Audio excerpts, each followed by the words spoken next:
दोस्तों, इस साल मई के महीने में चीन और भारत के बीच पूर्वी लद्दाख में जो विवाद शुरू हुआ था, वो अब तक चला आ रहा है। इस विवाद के दौरान दोनों देशों के सैनिक 2 बार आपस में भिड़ भी चुके हैं। भारत ने चीन को घेरने के लिए अपने पड़ोसी देशों के साथ फिर से रिश्तों को एक नई ऊर्जा देने की कोशिशें तेज कर दी हैं। चाहे श्रीलंका हो या बांग्लादेश, नेपाल या मालदीव, हर देश में चीन ने विकास के प्रोजेक्ट्स के नाम पर महंगा कर्ज देकर देश को सूद के बोझ तले दबाकर वहां सामरिक दृष्टि से महत्वपूर्ण जमीन हड़पने की नीति अपनाई। दूसरी ओर भारत की नीति किसी भी मित्र देश को अपने पैरों पर खड़ा करने में मदद करने की रही है।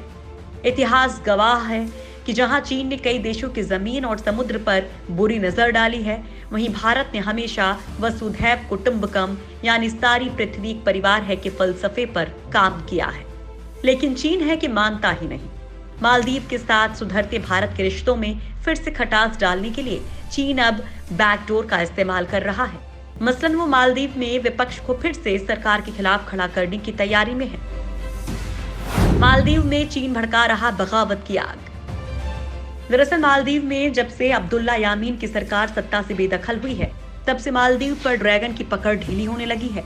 चीन से दूरी बनाकर मालदीव भारत के करीब आ रहा है।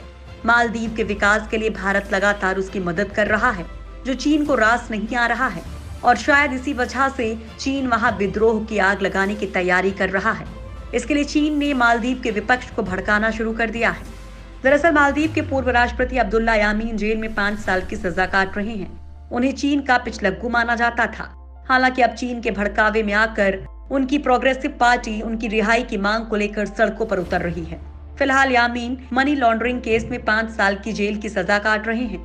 यामीन की प्रोग्रेसिव पार्टी के नेतृत्व में मालदीव की विपक्षी पार्टियों ने एक बयान जारी कर कहा कि देश अप्रत्याशित आर्थिक संकट में फंस रहा है, जिससे बड़े पैमाने पर आर्थिक मंदी और सरकार पर कर्ज संकट का खतरा बढ़ चुका है।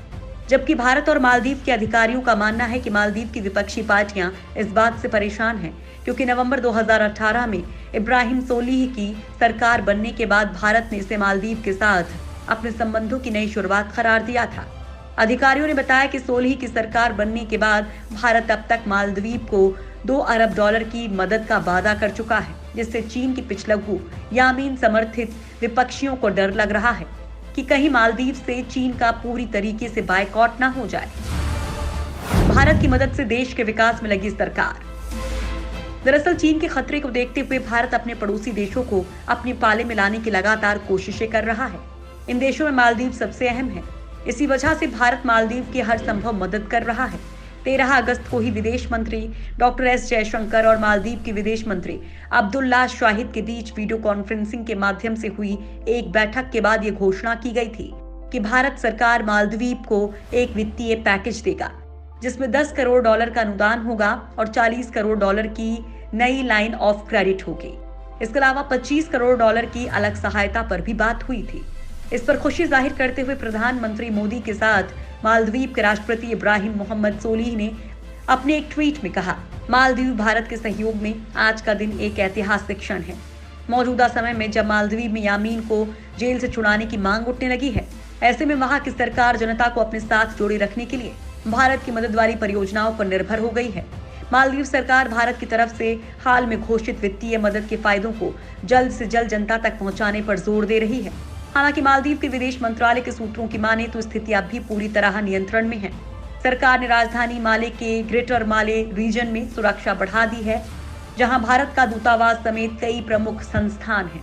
भारत ने भी अपने दूतावास की सुरक्षा को देखते हुए स्पेशल फोर्स को तैनात कर दिया है।